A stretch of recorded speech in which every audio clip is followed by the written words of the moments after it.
If you close your eyes right now and just think of the word Rastafari, chances are you see a very specific set of images, Oh, absolutely. Like maybe it's a dorm room poster, or you hear a Bob Marley song, or maybe you picture dreadlocks or those iconic green, yellow, and red colors. Right, the classic pop culture aesthetic. Exactly. But what if I told you that every single one of those pop culture symbols was actually, well, forged as a weapon? What if they were all part of this highly organized, anti-colonial culture of resistance? It's just a vital reframing Wow. because, I mean, we are so used to seeing the aesthetic of this movement completely separated from its history, right? Hmm. And, totally commodified. Yeah, completely watered down. Yeah. Exactly. When you actually look at the origins, you realize you're looking at, well, an absolute masterclass in survival, political defiance, and just profound spiritual ingenuity. And that is exactly the mission for our deep dive today. We are pulling from this incredible, really in-depth four-part series from Fiwi Roots. It's titled Evolution of Rastafari History, The Unbroken Thread. It's a fantastic source. Really thorough. It really is. And we're going to use it to explore the origins, the daily practices, the uh, surprising internal diversity, and just the sheer endurance of Rastafari. We are moving way past the surface level to really understand it as a complex livity, which is a way of life. Right, a complete way of moving through the world. Right. And right off the bat, let's just set the record straight on the name itself, because I think a lot of people get this wrong. Yes. The terminology is really the first thing we need to get right here. The term Rastafarianism is, widely used by outsiders, but the preferred term among adherents is Rastafari. Without the ism at the end. Exactly. Yeah. Adding ism implies a rigid, formal, religious doctrine, like a top-down institutional dogma. Hmm. And Rastafari is not a monolith. It's not a cult. And it's certainly not just a musical aesthetic. Right. It is a massive, unbreakable spiritual force that was literally lived out on the ground day by day, and it completely reshaped global culture. Okay, let's unpack this.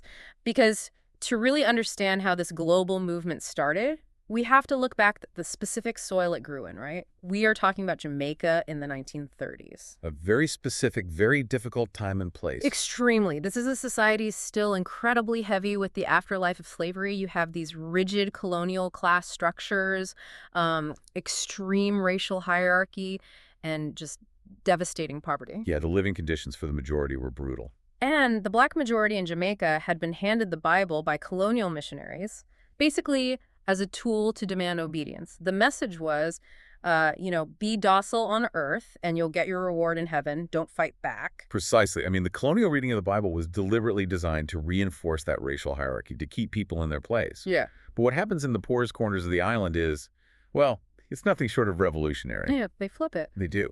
They start reading that exact same text, but from the underside of history. But wait, I'm stuck on something here. If they viewed the colonial machinery and the whole British system as totally corrupt, as their ultimate oppressor, why use the Christian Bible at all? It's a fair question. Like, why not just reject the book entirely and look for something completely different? That is the genius of it, really. Yeah. You have to remember, this was the primary text available to them. It was the one they were forced to learn. So instead of just throwing it away, they reverse engineered it. Wow. Reverse engineered it? Yeah, they turned a tool meant for control into a master key for their own liberation. When they looked at the stories of the Israelites trapped in Egypt, they didn't see an abstract ancient history. They saw their own literal reflection. They saw themselves. Exactly. They saw themselves not as an inferior people waiting for a European savior, but as exiles waiting to return home. That perspective shift is just monumental. It really was. Yeah. Because it challenged white images of God, it challenged white authority over Scripture, and, it challenged the entire premise that salvation had to come through European religious forms. Right. But this rereading of the Bible didn't just happen in a vacuum. It merged with an older tradition called Ethiopianism. Okay, tell me about that. So long before the 1930s, Black Christians were reading passages like Psalm 68, which says, Ethiopia shall soon stretch forth her hands unto God. Yeah. In this Pan-African tradition, Ethiopia wasn't just, the modern state on a map. It was symbolic. Right. It represented the entirety of Africa. It stood for dignity, sovereignty, and divine promise. Which perfectly sets the stage for Marcus Garvey, because he builds this massive global movement around Black pride and self-reliance, and he delivers this foundational prophecy. He says, "Look to Africa, where a Black king shall be crowned. He shall be your redeemer." Yes, a hugely important moment. And historians debate the exact date he said this, right? Like, some say 1916, some say 1920, but the impact is undeniable. Which brings me to a question. Sure. Our sources point out that Marcus Garvey didn't actually name Haile Selassie specifically. So how pivotal was Garvey, really, to the immediate birth of the movement? Well, if we connect this to the bigger picture, Garvey's role was absolutely indispensable, even without a specific name. How so? Because Garvey gave a fractured, marginalized diaspora the fundamental permission to see divinity in their own image. He reoriented their spiritual compass completely toward Africa.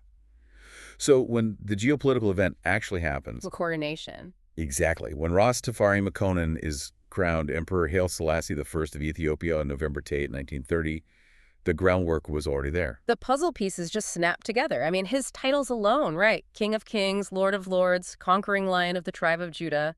It sounded exactly like biblical prophecy fulfilled in real time. It resonated immediately. And the movement even took his pre-coronation name, Ras, meaning prince or head, and Tafari. Early believers simply called themselves the followers of Rastafari. And this transition from, a shared realization into a tangible community, it was led by early preachers like Robert Hines, Archibald Dunkley, Joseph Nathaniel Hibbert, and crucially, Leonard Percival Howell. First Rasta. Right? Howell is often called the first Rasta.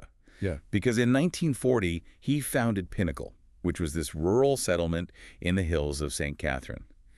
Now, we have to understand what Pinnacle really was. It wasn't just a church camp. Not at all. It wasn't just a spiritual retreat.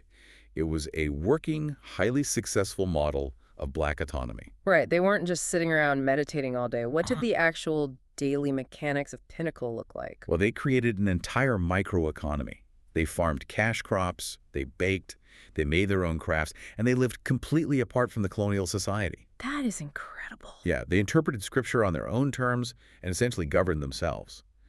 And that economic independence terrified the colonial elite far more than any theological difference. Oh, I bet. It proved that Black independence was viable and sustainable right there on the island. Of course it terrified them. The colonial authorities saw this completely self-reliant, confident Black community as a massive threat to their cheap labor pool and their entire social order. So Pinnacle was raided repeatedly and finally destroyed by the government in 1958.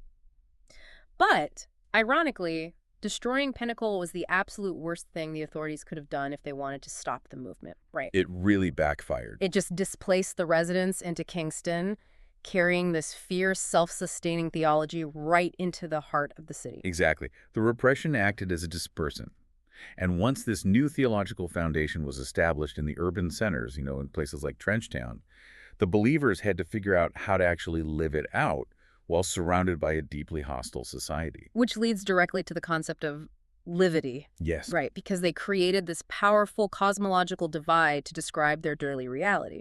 You have Babylon, which represents the oppressive Western machinery. That's the police batons, the corrupt churches, the economic systems keeping Black people at the bottom. The whole system of oppression. And on the other side, you have Zion. Zion is Africa, specifically Ethiopia, but it's more than just a destination, isn't it? It represents freedom, justice, and a spiritual homeland. And navigating Babylon required a complete rejection of its terms, starting with the very words they spoke. Oh, the language piece is so fascinating. It is. English was viewed as the language of the master and servant.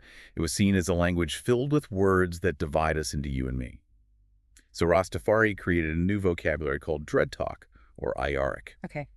And the most profound invention within this is the use of I and I instead of we.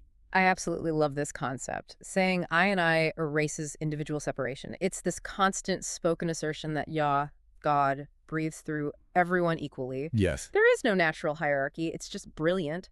And this resistance wasn't just spoken, right? It was eaten. Talk to us about idle living. So idle derives from the word vital. It is a diet and a lifestyle focused on eating natural, clean food directly from the earth.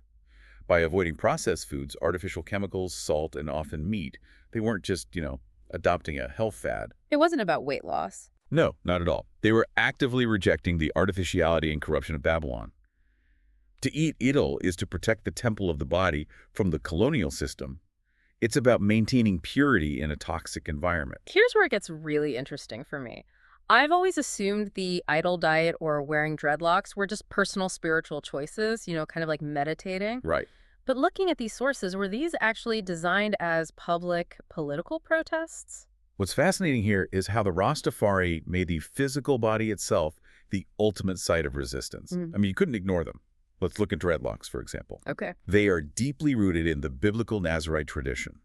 For those who might not remember Sunday school, the Nazirite vow in the Bible basically involves dedicating yourself to God, and a key physical marker of that covenant was never taking a razor to your head. Oh, like Samson.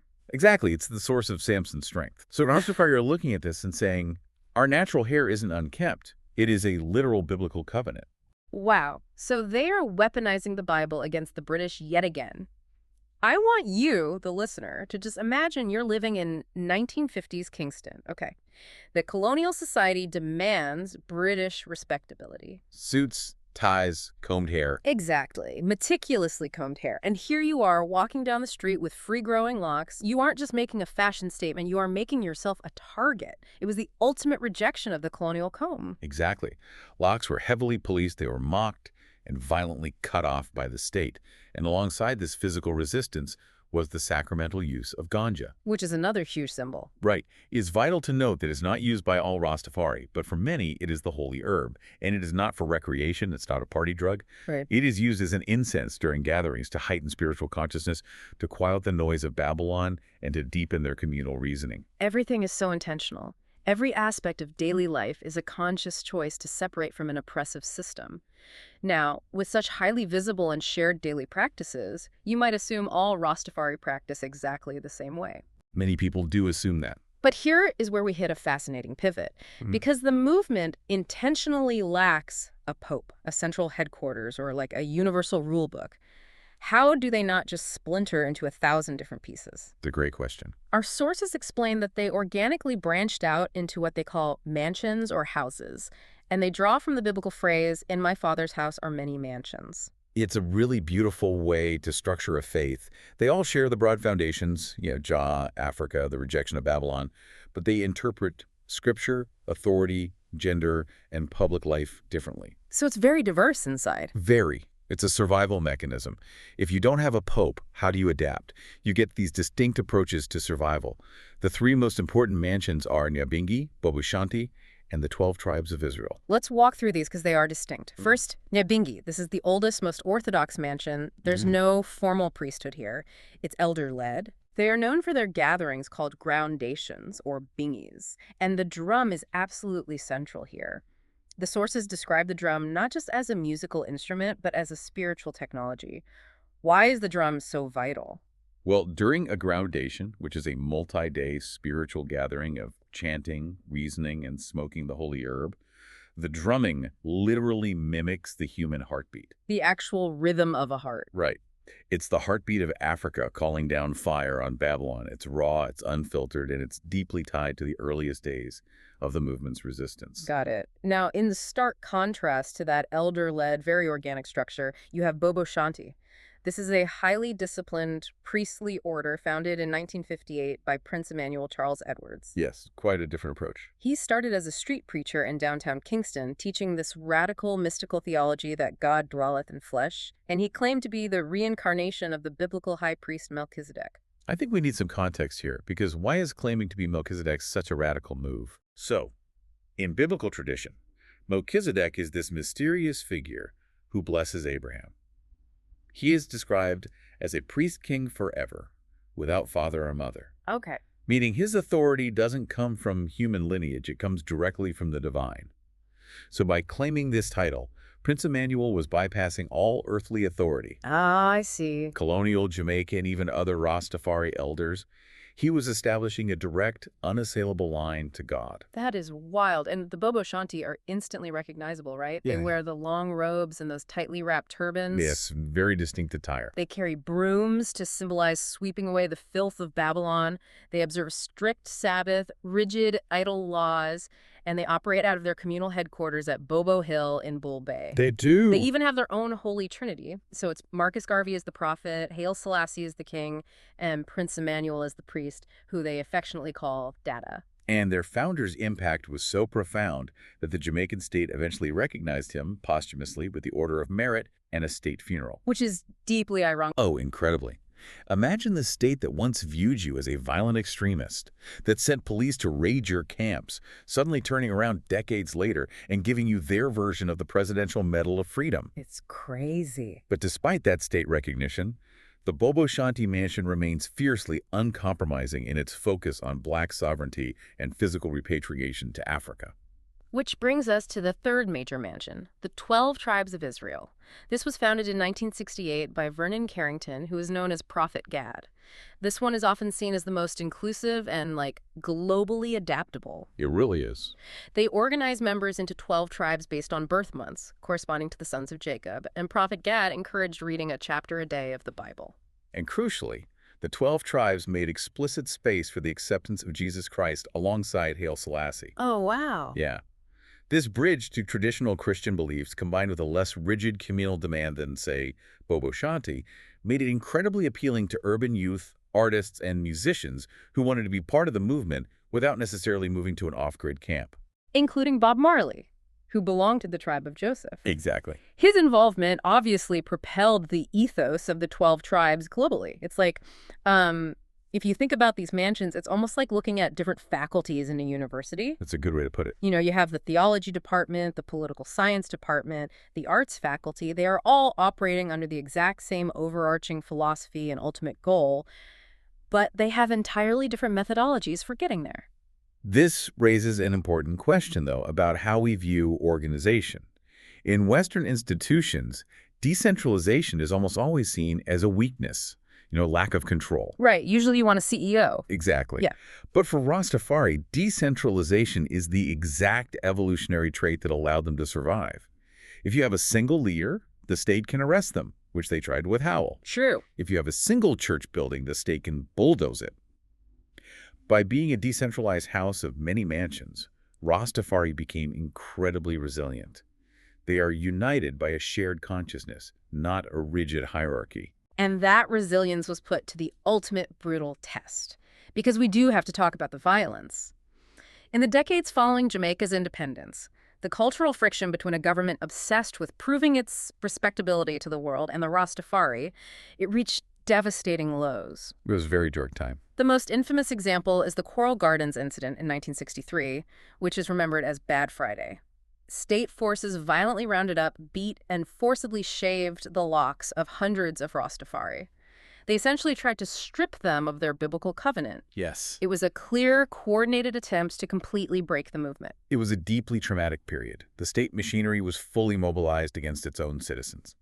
But they couldn't break it. And the undeniable proof of that came just 3 years later, in 1966, when Emperor Haile Selassie I visited Jamaica. The turning point. The contrast is staggering. When his plane touched down in Kingston, the island practically stopped spinning. Over 100,000 people flooded the airport. The sheer scale of the crowds, the weeping, the chanting, it completely shocked the Jamaican elite. The energy must have been unbelievable. It forced the government to realize that this was not some fringe group they could just beat into submission. It was an unbreakable force. That visit was a massive turning point. Absolutely. And then, as we move into the 1970s, the movement finds its global microphone. Think about those Nyabighi drums we discussed earlier, the heartbeat of Africa calling down fire on Babylon. Yeah, the spiritual technology. Right. Musicians in Kingston recording studios took that exact spiritual rhythm and translated it into the heavy electric bass lines of reggae. So they basically took a spiritual technology and turned it into a global broadcast system. Musicians like Bob Marley, Peter Tosh, and Burning Spear become prophets broadcasting over the airways. Yes. They took the specific, localized struggles of poor Black Jamaicans and turned them into an anthem for oppressed people everywhere. The language of Jah, Zion, and Babylon resonated with indigenous populations in the Pacific, youth in Europe, and marginalized communities globally. But then, right at the height of this global expansion in 1975, the movement faces what has to be its most profound internal crisis. Emperor Haile Selassie passes away in Ethiopia. So, what does this all mean? How does a deeply spiritual movement physically and ideologically survive the death of the very person they crowned as their living God? Well, it forced a deep, painful period of what the community calls reasoning. And this is where that decentralized flexibility we talked about earlier saved them. Okay, how did they reason through it? The community didn't collapse, it evolved. Some maintained that Jah could not truly die, viewing the reports as Babylon propaganda. But many others shifted their theological framework. In what way? They began to view Haile Selassie less as a literal undying God in the flesh, and more as a profound, enduring spiritual symbol of African redemption. The tension over his passing is the perfect example of Rastafari's internal reasoning at work. That shift to a spiritual interpretation actually expanded their resilience and their global relevance. It's incredible to see how the movement continuously demands its space and dignity, adapting without ever surrendering its core identity. And we're seeing the results of that endurance even today. The Jamaican state has finally had to reckon with its own history. Yes, finally. In 2015, ganja was decriminalized for sacramental use. In 2017, the government issued a formal apology for the atrocities of Bad Friday. It is a profound, if delayed, vindication. And as the movement looks forward, the dialogue continues to evolve, especially around the concept of Zion. A homeland, right. The dream of physical repatriation to Africa remains deeply important. There are Rastafari communities in places like Shashmane, Ethiopia, on land originally granted by Haile Selassie for the diaspora. But navigating modern geopolitical hurdles makes mass physical return incredibly complex. Right. Which brings us to an incredible arc for this deep dive. I mean, we started with marginalized Jamaicans who took the actual tools of empire, the colonial Bible, the English language, and completely flipped the script. They really did. They survived violent state repression, built self-sustaining communities, and created a globally resonant house of many mansions. And for you listening right now, I think the value of this deep dive goes so far beyond history. Absolutely. In a modern world that is completely overloaded with information, where we are constantly told to defer to top-down authority, Rastafari offers an absolute masterclass in critical thinking. It teaches autonomy, and it teaches the profound power of finding the divine within your own community, that I philosophy. It really is a testament to the power of shared consciousness. And as we consider the evolution of their core beliefs, especially with the modern hurdles facing physical repatriation we just talked about, it leaves us with a compelling thought to mull over. What's that? If relocating to physical Africa remains fraught with geopolitical barriers, perhaps the ultimate triumph of Rastafari isn't geographical at all. Oh, interesting. Since many now recognize Zion as a state of mental and cultural liberation, could it be that Rastafari has managed to build Zion anywhere in the world, simply through the unbreakable power of their shared mindset? A kingdom built not of borders, but of consciousness. I absolutely love that.